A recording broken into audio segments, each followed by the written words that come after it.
All right. Welcome to another edition of Vegas Bad Boyz of podcasting. I'm your host, DJ Impact, and I got the Bad Boys here with me.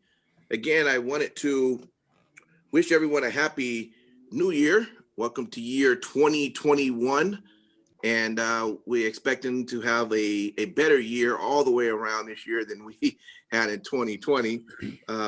We are starting our third year of podcasting. And this is an exciting time for us. We want to thank everyone who has been with us since day one, or if you just started with us tonight, we appreciate you and rocking with us tonight.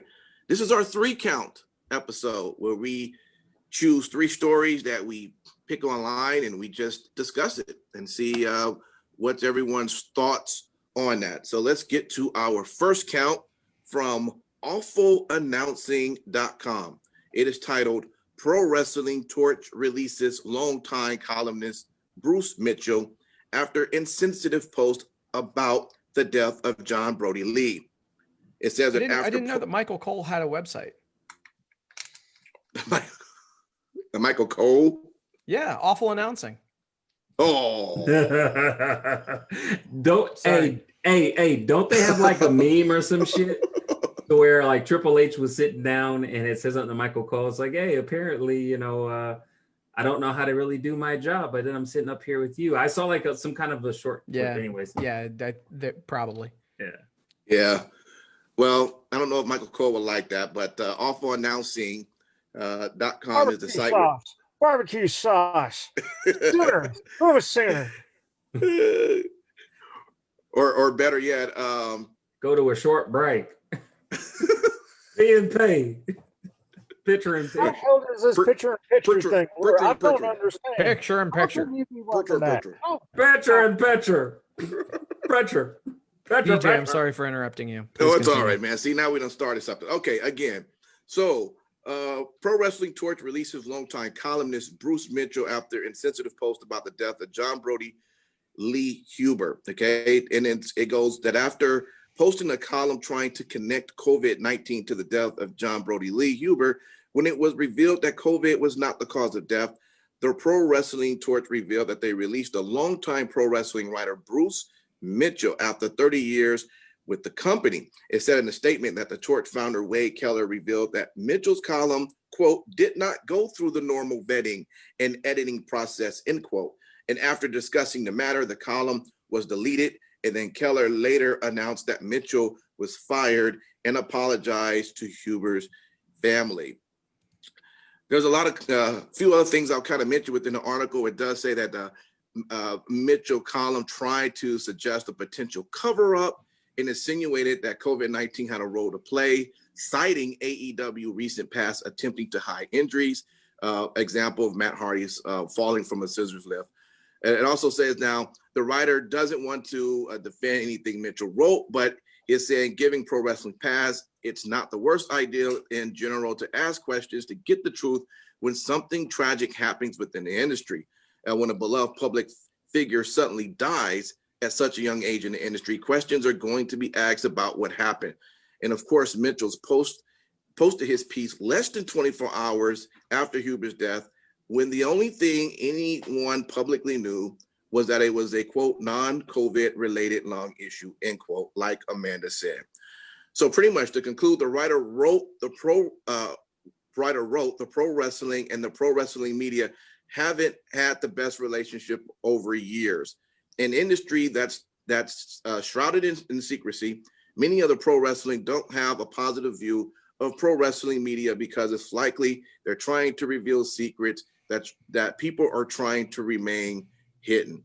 So guys, I'm just gonna ask you straight up, which means Simon Street, I'm gonna come right over to you. Do you agree that Bruce Mitchell here should have been fired for his piece? Well, what should have happened to him is his boss should have had a conversation with him and told him, look, man, right now, we all have to make sure that we think about ethics in what we say and how we present the news of any form or shape. This is a huge topic, There are a lot of people right now who are upset anytime someone passes away and they're hit with the COVID-19 stigma, first and foremost. Second of all, that's private information that he didn't acquire, substantiate, or anything like that. It immediately should have been dealt this way, and kudos to them for letting him go. I do believe this probably wasn't the first infraction. He was probably somebody that was on, the radar, let's put it that way. And this probably was the final straw that broke the camel's back. With that, I will say he got what he got, and he's lucky he didn't get hit with a twisted T. Okay. Let me ask you, Sin City. I mean, journalists all the time. I mean, listen, politically, you have one side that says one, you have the other side that says something different. There is a fact that somewhere in there, but neither one of those journalists are ever let go, even if the wrong information is being given out. I don't know how you would tie that into what happened here, but would you agree as a journalist that he should be fired for what he written in this piece? So here's the thing is ultimately we need to consider a couple of things. One, it was mentioned in this particular article that Bruce Mitchell's article itself did not go through the proper editing and posting procedures as per the vetting process that normally everything goes through on the PW Torch website. So that tells me that Bruce Mitchell posted this article raw and without going through the proper channels and without allowing anyone that would normally edit his pieces to edit those. So he just kind of slid it under the door. And I think that, I'm not going to say that he should have been fired for this because realistically, at the end of the day, that is something that was decided by Wade Keller. And obviously Wade has, run the PW Torch newsletter for 30 plus years. Bruce has been involved for 30 of those years. So I highly doubt that it's something that Wade just acted in a snap judgment and, just said, oh, well, this was the first time that you did this, you're going to be let go. I'm sure that there were other things that he had done in the past, maybe that aren't public knowledge. So realistically speaking, at the end of the day, this is a matter between an employer and an employee. And I don't necessarily think that we that don't have the facts should be speculating on anything beyond that. The thing that I have an issue with is his article was published less than 24 hours after the announcement of John's death. So obviously the first 24 hours after somebody dies, especially, or, first 24 hours after somebody gets seriously injured, not even necessarily in the event of death. I think that that's a very, very sensitive time that, you're dealing with family members, you're dealing with close friends, you're dealing with acquaintances that maybe barely even knew the guy and how they're reacting. So it's one of those things that, personally, if I would have had any sort of connection to John before he died, I would have been upset with the out and out I'll say it, random speculation that it was due to COVID-19 specifically. The thing is, John's wife, now widow, posted that that he died due to non-COVID-19 related causes. Within the first 24 hours, that's all that we really should go by. And if he wouldn't have made any sort of assumptions or, kind of fed a narrative that something was more, that there was more underlying than what was announced, that shouldn't have been done, point blank. As far as should he have any sort of things happen, ultimately, like I said, that's between Wade and Bruce. But I've said it numerous times. In this country, something that makes us great is that we have the freedom of speech. Right. However, we do not have the freedom of repercussions of that speech. Sure. So Mike, that's okay, key. I'm sorry. Got you. Mike, because I remember last week when you were when it was your time to give a when we were talking about this whole thing, and we did mention the fact there was a non-COVID related lung issue. I remember you saying, hey, you know what? Look, we don't exactly know if COVID could have played a part into this. It could. We don't know yet. And that is true. Should we just fire you just for the fact that you mentioned something like that as it being a possibility? In other words, do you also agree that Bruce Mitchell should just have been fired for what he wrote less than 24 hours of John Huber's death? So it's a very mixed bag because of a few things. One,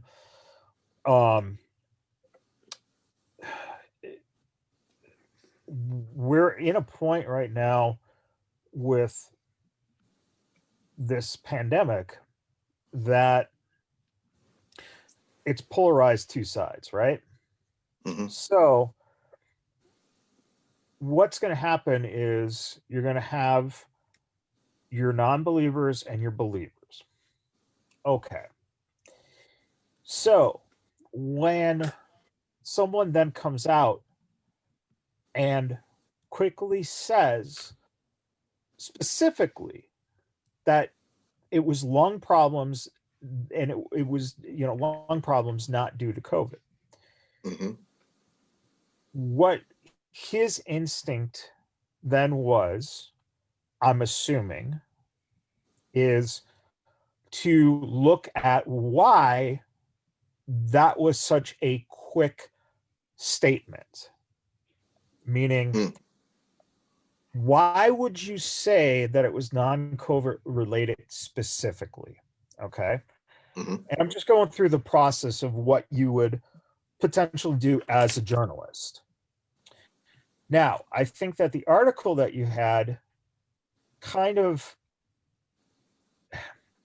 it gives a bad representation, because what the article is trying to do is paint it as the fact that the wrestling industry, especially AEW, with cases of covering up, essentially, right? That they didn't want to, make sure that the, Matt Hardy's thing wasn't known, or blah, blah, blah. Okay. So I'll take that out. I think that the wrestling business is a cover up. Listen, if Brodie Lee passed away from COVID, we would know, because that would be something that is a big deal.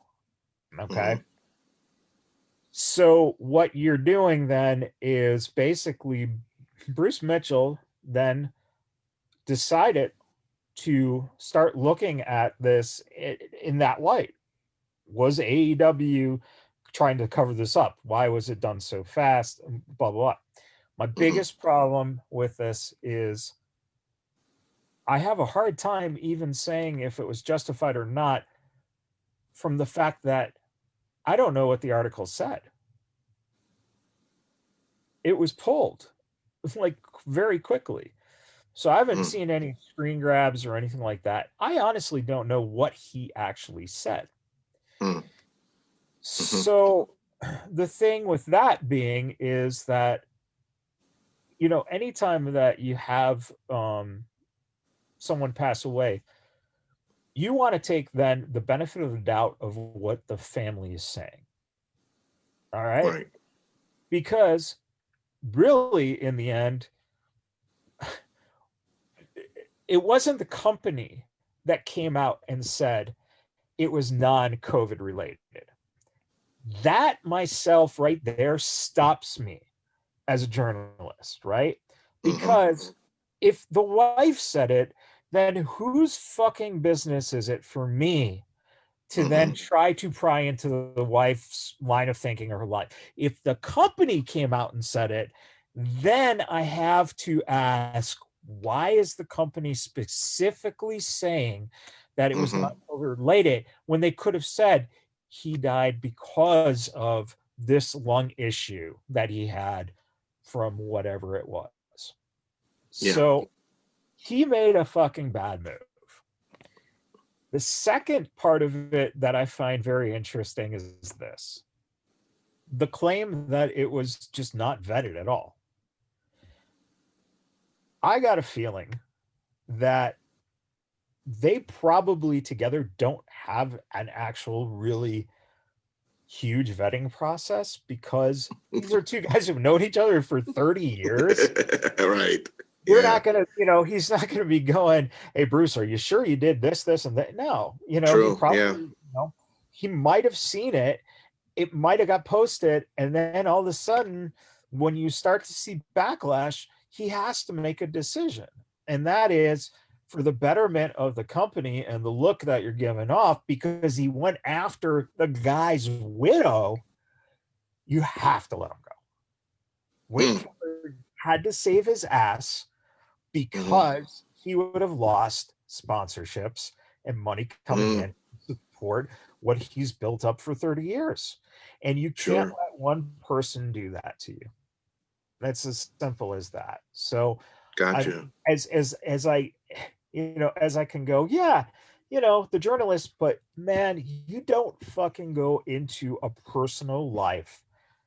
If it was the company, I would have said, you know what, justified. But no, that doesn't need to be said. And that is where that divide makes it so much harder, because it's so much easier now to point fingers and go, oh, look, well, obviously, because they said it's not COVID related, there's got to be something going on where they're covering it up. Right. Everyone distrusts everyone nowadays. Well, he definitely, I mean, as you stated earlier, we it got pulled, what he wrote, but it sounded as though he really was reaching with this article of really trying to make it seem like, it's just like, dude, for real. That's what I'm saying. But you know what the problem is that you didn't see it firsthand either. Nope. And that's what makes me mad. It makes me furious when other sites like this can write some kind of piece like this and not reference exactly what the fuck was said. Right. Yeah. If you're they trying to summarize it, they just kind of mold over and summarize it as vague as possible. Yeah, it really should be called. Their website should be called Cliff Notes. Online. Yeah. So no, that's the whole thing. The thing is that we're going, well, it sounds like, because they're painting the picture that we're assuming on now. Sure, you're right. Yeah. So it's another. It's a quote unquote journalist site who is talking about a journalist site, and they're essentially kind of doing the same thing he did, which they're just taking something and just putting it out there, and there's not substantiated shit where I as a reader can go, okay, this is exactly what happened. I understand the situation. I don't. I just spent 5-10 minutes here rambling and rumbling through my brain on something that I have not even seen proof of what was actually said. Right. So let me ask you this question then. Who is going to get the Twisted Tea of the Month award? Because I need to have Debo come drop this shit off to that person. Is it going to the article of this article about the guy who wrote the article that we couldn't really see the article that he wrote? I just need to know, because somebody about to get Twisted Tea. Well, according to our chat, which Shant is on, he says Mitch deserves to be hit with a Twisted Tea. There you go. So there you go. Twisted Tea of the Month award for 2021 goes to this motherfucker. I think it does come down to this. I'm not, like I said, he deserved to be fired, because it was a stupid move. But I at the same time would have liked to have seen what the article actually said, so I could even comprehend why he even tried it. That's what's frustrating to me. And see, that's the difference probably between, like, I guess a journalist site like this and, let's say, a news site. Because if you were to go on to a New York Times or something like that, they actually would have had screenshots, if not the actual document itself, put online so you can read it, you know. So you make a good point there. That should have been something that someone grabbed or something. Yeah. So yeah. Well, hey, Awful Announcing is not one of the websites we normally get information from. So, well, they also call themselves Awful Reporting. Let's go over to count number 2. We have heard of essentiallysports.com, and they titled, every now and then I find something from them. They titled this. Was that created in 2020? Essentially 2020 established? It could have been. Why did Ronda Rousey leave WWE and pro wrestling? Now, of course, this might be one of those pieces I love for you guys to say, look, man, they just need to get some clicks and, pretty much get a little payday. And I'm sure that is the case. But let's just entertain what he's saying. He mentioned 3 reasons possibly given as to why. And neither one of these reasons has to do with the fact that she just maybe wanted to start a family or be with hubby or whatever the case may be. You know, it could be one of these 3. So why don't I start this with you, Simon Street? Says Ronda Rousey was driven away by, quote, ungrateful fans, end quote. And, I guess they had a quote of her actually saying that, or here it is. So it's just like, what am I doing it for if I'm not able to spend time and energy on my family, but instead spending my time and my energy with a bunch of fucking ungrateful fans that don't even appreciate me? All right, Simon Street, let's go along with it. Is it because of ungrateful fans, the reason why that Ronda Rousey has just said, look, maybe I'm going to step away from WWE or pro wrestling at the moment? Or would you disagree? It would have something to do with just wanting to be with fam or starting a fam. I don't think it has anything to do with ungrateful fans, because that's just, that's already understood.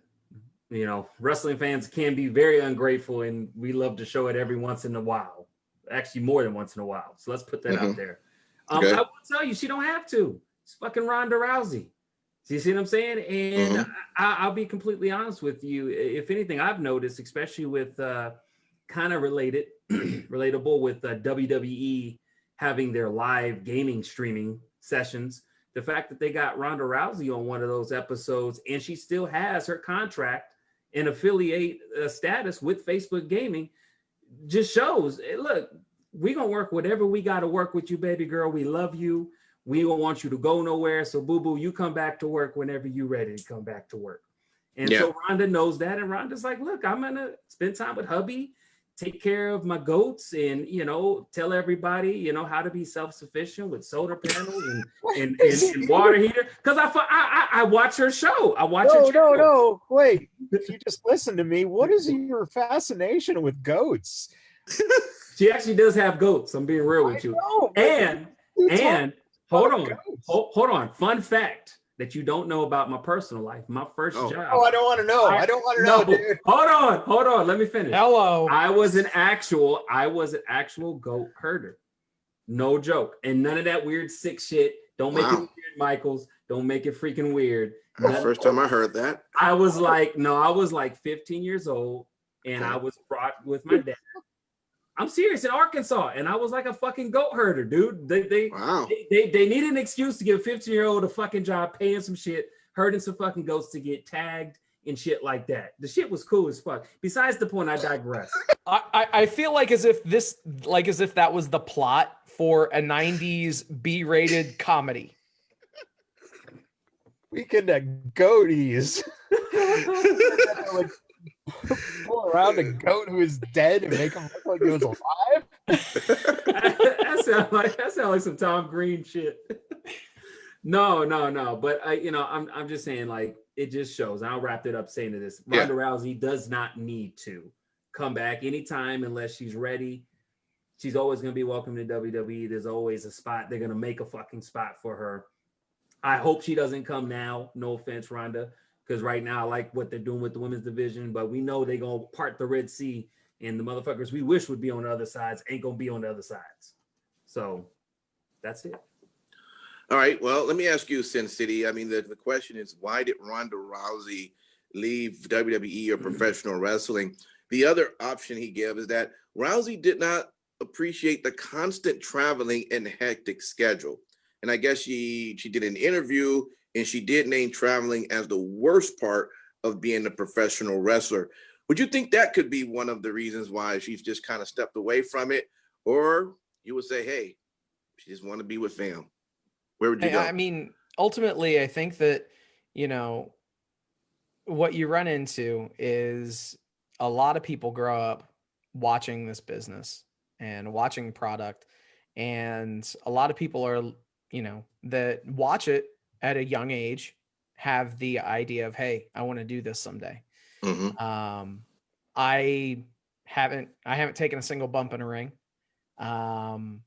It's not anything for me. Like I never had that fascination to do it. But I have all the respect in the world for the people that put in the time, that bust their asses every single day, and that travel those miles on the road between shows. Most of the time, especially when you're starting out, for little more than a hot dog and a handshake. And it's one of those things where it's really easy for us to sit on the outside looking in and to come up with any number of reasons as to why she's not with WWE on their main roster programming right now.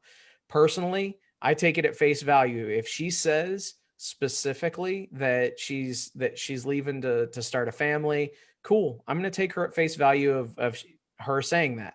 If she cuts promos with like Steve-O on his podcast saying that, fuck the fans, that kind of stuff, then, I don't particularly think that that is a legitimate thing. But I don't know. I ultimately, I think that it is a work with her saying that. But it's one of those things where I don't know for sure. And it's not going to affect how I live my life on a day-to-day basis. So if we ever see Ronda Rousey back in a WWE ring, great. If we never see Ronda Rousey back in a WWE ring, great. Whatever's the best for her is what should happen, period.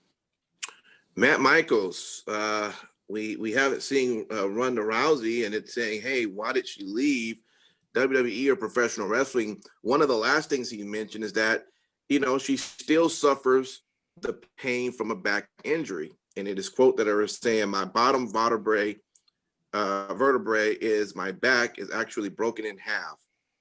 So that has something to do with it. But traveling on a broken back is the absolute worst. I love being home on my extra firm Tempur-Pedic mattress every night. All right. So would you agree with that being the reason that she still suffers pain from the back injury, or she just wants to be with fam? What would you say the reason why she stepped away? Oh, well, I think the reason that she stepped away was simply for Luke Diaz to write this article. By the way, Luke is a WWE and AEW author at Essentially Sports. He's his profound knowledge of WWE's history and its wrestlers adds depth to his work. Yes. Luke's favorite wrestlers are Drew McIntyre, Stone Cold, Mick Foley, and Shotzi Blackheart. There you go. And by the way, Luke is currently pursuing his undergraduate degree in Bachelor of Mass Media at St. Xavier's College, Mumbai, and is experienced in travel writing and photography. Yeah.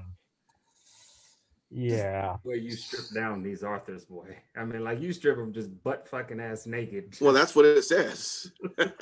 No, it's just the way he does it, man. And clearly writing per word articles. Yeah, exactly. So what I found fascinating is you said the third thing, and he links the third thing to the second thing. He basically Her second thing was, I hate traveling because I can't lay down and have my back, flat. And her third thing is, my back is still injured and it hurts, stinging bumps. Yeah. So here's the thing. Ronda Rousey, not hurting for cash.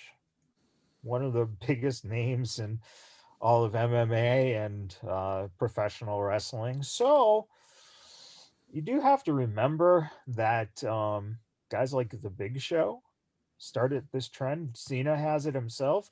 That's your own fucking bus. So I really think that if her back was really killing her to that extent, and that she really was passionate about doing, wrestling to the point where, it's her back hurts so bad, she would get a bus. So I don't think that's a huge factor. I think that it's interesting too that he brings up this stuff now about the road, when essentially if she wanted to come back right now, she wouldn't have to deal with the road or her first part, the fans. Exactly. There's no fans and no travel. Yep. So Royal Rumble, anyone? Calm down there, King. Hey, never know. And the funny thing about the first part is that whole thing about the fans is work. It's totally work, because she left as a fucking heel.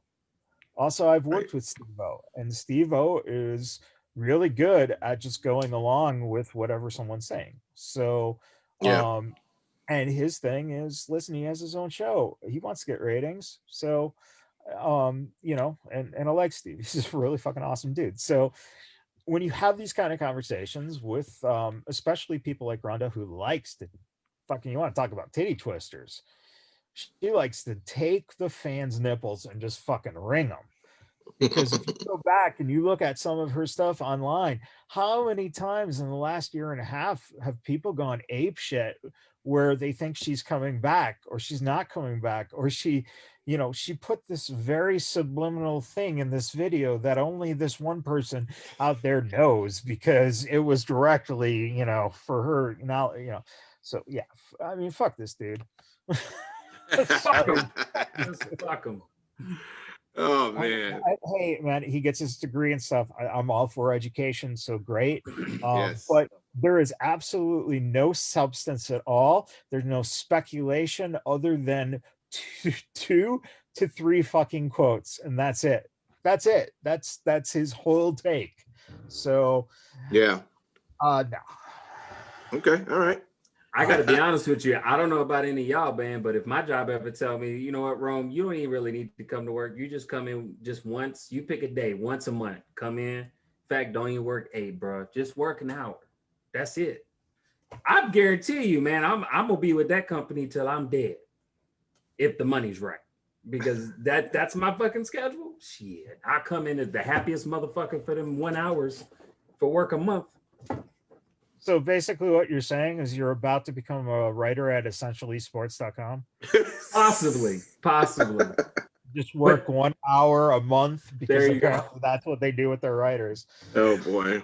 I'd be scared to be a writer with your ass, man. You fucking undress everything. Like, motherfucker, you didn't even get you got an A in writing for Mrs. Peterson's 3rd grade class. Like, well, let's move over to our third count from thesportster.com, and it is titled "Every Major World Champion in 2020 Ranked from Worst to Best."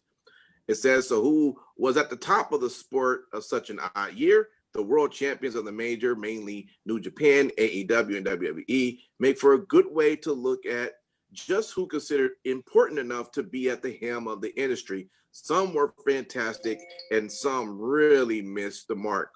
So what I'm going to do, I'm just going to go down and just name all the 14, and then you guys can let me know, who you believe missed the mark, or do you even agree that this list, or how they ranked it from worst to best, was actually correct? Maybe you say this writer whose name looked like it's Danny, and I'm not going to even try to pronounce that last name, was just on point. Okay, so that's what. What was his last name? He said Dijakovic, but it looks like that, but it isn't. Yeah, it's like Is it Polish? Bitch or something like that. Yeah. Yeah. All right. So here we go. Maybe Jeljosevich. Yeah. Okay. Come on. Possibly. Yeah. Yeah. Number 14, Goldberg, WWE Universal Champion. Number 13, Braun Strowman, the WWE Universal Champion. Number 12, Brock Lesnar, WWE Champion. Number 11, The Fiend, Bray Wyatt, WWE Universal Champion. Number 10, Randy Orton, WWE Champion. Number 9, Kazuchika Okada, IWGP Heavyweight Champion.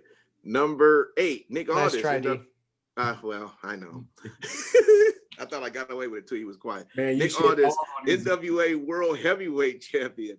Number 7, Chris Jericho, AEW World Heavyweight Champion. Number 6, Evil, IWGP Heavyweight Champion. Number 5, Kenny Omega, AEW World Heavyweight Champion and AAA Mega Champion.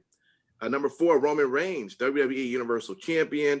Number 3, John Moxley, AEW World Heavyweight Champion. Number 2, Tatsuya Naito, IWGP Heavyweight Champion. Nice recovery. Yeah, all right. And number 1, Drew McIntyre, WWE Champion.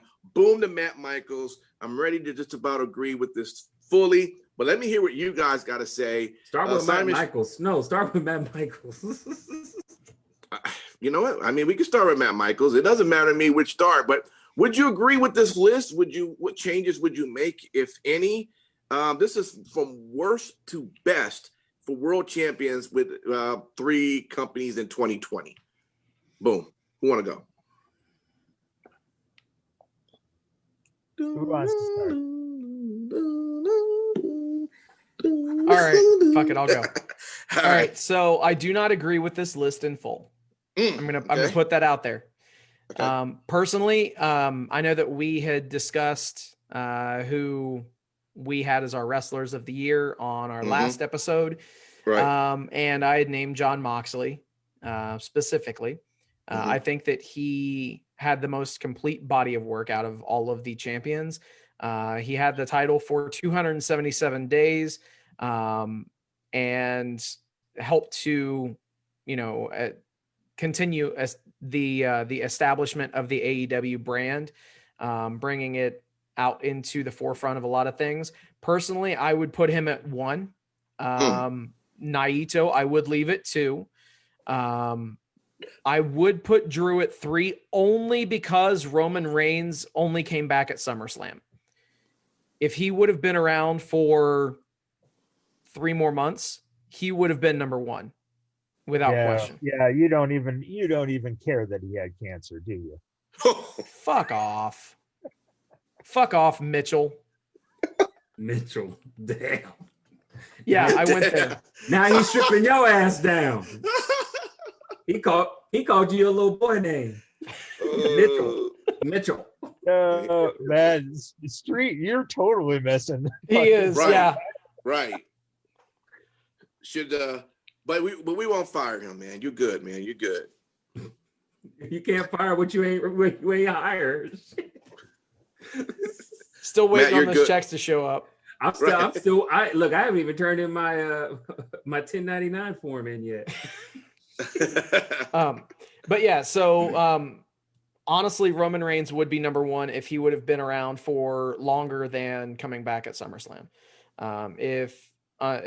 Obviously it's unfortunate, his health issues that he had, and it really sucks to have to penalize him accordingly. But when we're looking at the body of work of all these guys. But let me ask you this, Sin City. So you talk about John Moxley having the title for, what was it, 200? Yeah, 277 days. But a lot of those days are also counted within 2019, right? So you can, yes, he had it for a while, but if we're looking at 2020 as a whole, you still, from the point of January 1 of 2020 to when Moxley lost it, you still would put him in that role as in number 1 for best champion? So Moxley won the title in February 2020, February 29th of 2020 at Revolution. Oh, okay. I thought it went in 2019. So he didn't hold the title at all in 2019. My bad. Jericho had the belt most of 19, man. Yeah, Jericho had the belt from August 31st until February. Gotcha. Okay. Which honestly, let's just chalk that up to the fact that 2020 felt like the longest year ever. So it's easy to think that he won the title back in 2019 because he did win it before everything went sideways with the pandemic. Right. So it for all intents and purposes, it definitely felt like as if he had it in 2019. Yeah. But yeah, I definitely would. I definitely would put Moxley on top. Gotcha. All right. Who want to go next? Simon Street and Matt Michaels. You agree with this list in full, or would you make some changes? I'll go next. All right. I will say that the first the first three selections from the worst are almost spot on. There's only one thing that I would change, and that would be I would replace Bray Wyatt at 11, or the Fiend Bray Wyatt for Randy Orton. And a lot of people are like, why would you do that? Well, I would say it's just 11 and 10, so it's only... Well, it's still a switch. I mean, it's still a switch. Sure. Okay, no problem. But I would switch that one just because, I feel that Randy Orton being a champion, I don't know, even to this day, and I really looked into it, why did he even have the fucking championship? What was the real purpose of it at all? Do you see what I'm saying? I think maybe he was the hot ticket, and maybe that's why he got the belt, but it didn't serve a purpose at all, in my opinion. But the Fiend, when he did get that belt, there was a good, decent storyline that went in it, but I think due to the timing of what COVID was and him trying to figure shit out, it's just, I felt like it just didn't pan out for him. But that's all I would say about those ones. I agree, spot on, with the worst of them all, 14, Goldberg. I'm not excited to see Goldberg at all. Again, he's one of those people that WWE and maybe a little bit of him, like, bruh, like you take away from the impact that you bring the more times you keep showing up in the same damn capacity. I'm sorry, man. I love you, bro, but you keep coming back just to be champion. Come back not to be champion. You just doing some other shit. You know what I mean? And then, of course, Braun Strowman. I felt like for me, he really was a letdown. You know what I mean? And again, I don't know. Again, just like kind of how I said with the Fiend, I just felt like it was COVID. Didn't really know what to do with it. With him other than let's put him with the Fiend himself. You know what I mean? I felt like there could have been more that could have done. It was a big disappointment. So yeah, those are the ones I will say I agree with. Some of the other ones, going further down on the list of the best. I do not agree with Drew McIntyre being number one. I don't. I appreciate him. Okay, then who would be number one in Simon Street? Oh, it would be very simple. It would be me. I'd be the number one champion. Oh shit. Nah, I'm just fucking with you. Now, if I had to say number one, I would say Moxley, 100%. I would say Moxley. He had more pressure. He had more pressure, and he held it well, I feel. Look, I'll say like I said last week, Moxley wasn't as active as Drew have been weekly on televised TV. And because of that, I have to give it to Drew. He's been holding it down as best as he can. And I think he's been doing an awesome job. I would definitely keep him at number one. But, that's just me. Thank God you're not a USA Network executive there. For real. Yeah, keep the belt on him, man. I don't care. Ratings. He comes out in a kilt. How could you not get in the number one spot? Yeah, Michael. I do love how you got extremely butthurt when Simon said that he would not have Drew at one. Yeah, you took it personally. Like you are the Michael Jordan meme, and I took it personally. That's you right now. Whatever. Anyways. I mean, look, man. If Drew excites you like that, then so be it, man. I mean, he comes out, it's the sword that excites you, right? When he pulls his sword out. All right, so Matt Michaels, you Impact loves his Claymore. Why you blushing, bro? Why you blushing, Impact? Why you blushing? What's your take, man. Do you agree with this list in full? Would you make some changes? Well, some interesting stuff. He's Randy Orton's at number 10. Okay. Yeah. Now, what I find funny is we're ranking them based on their championship, being a champion. Not only does he start this by calling Randy, Randall has been been a great heel in 2020, thanks to his attempts to murder Edge and his successful murder of Bray Wyatt. But his longest feud has been with WWE champion Drew McIntyre. Orton scored a surprise title win at Hell in a Cell, but lost it in 22 days back to McIntyre. He's got Orton at number 10, and the guy was champ for 22 days. So that says all you need to know about this list. Simon, based on your logic, I believe Randy's down there just based on 22 days. That's ridiculous. So he's at the bottom. But then I think you have Goldberg, and based on what you said, meaning a guy who comes in, has the championship belt. The only reason he's there, I think you said, is to have the championship. I would put Brock Lesnar tied with Goldberg. I don't disagree. I don't disagree with you on that. Yeah, if you're putting it in that terms, I think that's a good tie. There was Nick Aldis, of course. I think Nick's in a bad position because he didn't wrestle much this year. And also you're putting bigger companies in here, and then you're putting Aldis at number 8. Yeah. Which is, it doesn't feel right. Jericho, I think, is a little lower than he should be at 7.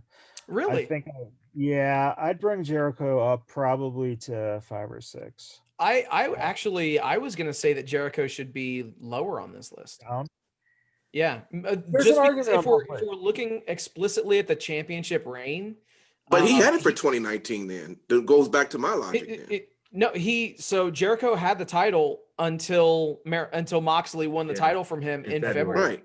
Sure. So, I mean, Jericho only had the belt for the first 2 months of this year. Yeah. Right. Like the first 2 months. So I would actually, I'm a huge Jericho mark. I went on the last cruise. I'm going on the next one. I would put Jericho's title reigns at probably, I would say 11, maybe 12. Really? Wow. Yeah. I wouldn't say 12. I'd say maybe 10 or 11. I would agree with that. Yeah. I would say about the middle. Yeah, because I mean, it's just the timing of it, honestly. Just the timing of it. Well, I'll go one step further here. So then we're talking about timing, and this did kind of catch my eye. The end special Winter is Coming episode of AEW Dynamite was quite a surprise. Kenny Omega not only won the world title, but officially turned heel, encouraged fans to check out Impact Wrestling's weekly show. The idea of Omega collecting belts from every promotion is a promising one, but this AEW world title win happened too late in the year to really evaluate this run, and he only defended his AAA Mega Championship a couple of times. So you are literally saying exactly why he shouldn't be higher on this list, and you have him at number fucking 5. Shut the fuck up. Get the fuck out of here. In that logic, he should be down to like number 10 or 11. Yeah. Right. Yeah. And by the way, I would actually agree with that. I would move I would move Omega down probably 9 or 10. Now, after he's had it this year for months, totally different story. But for the small time, if you're doing that and then trying to make your point about that, so I think Mox for me is he should be 2. I think that Drew should probably be number 17 or 18. And you just say it like 18 behind vacant. Yeah. The list only went to 14. Not only did Matt, you could have said 15 for your boy. You pushed his ass back all the way to 17, 18. Like you on reserve can't even go on the list, bitch. They're just basing it then off of the work of his championship run since he's come back. Roman would get my top vote. I think in fairness to Mox, the one thing that brings Mox down a little bit is the fact that Mox was, I think, as my buddy Christopher told me, defended about 12 times during 9 months or 10 months. So that makes sense. I would put him down just because of that in terms of pure entertainment and pure, if he's on the show, he's going to be this year up in the top talk again if he holds the belt, because I think now he doesn't even need the belt. He's so fucking good, and set. So, but yeah, I would go Roman number one. I just like the fact that all four of us have different views and different opinions. Yeah. And that we know that three of us are definitely right and one of you is definitely wrong on this one. I'm curious what that one would be. Well, that would be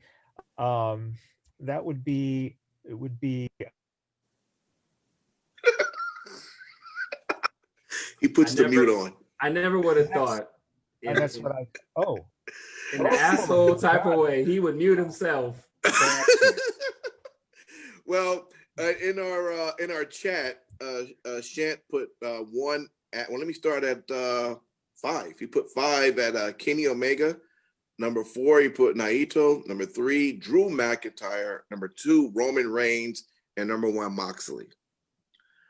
So that's Shant's list there. I like that. Yeah. So that's 4-1. Anyone else please want to chime in? Anyone during the week, if you want to just social media us your list 1 through 5, 1 through 10, whatever, just let us know, and we'll just keep counting how much that Drew McIntyre did not deserve number 1. Well, pretty sure the only person that's going to end up agreeing with the Impact is going to be Drew himself. Yeah. I'm telling you, man, I get it, Impact. I'm going to tag Drew McIntyre to this video and have him take a look at it and have some words for you 3. All right? How about that? Yeah, that's what I thought. I really just honestly feel you want to hold his sword. Oh, boy. Okay, so. Is it true what they say, that they don't wear underwear under the kilt? I don't know. I know Impact will tell us one day. That is our 3 count, gentlemen. Appreciate you all joining me in the conversation tonight.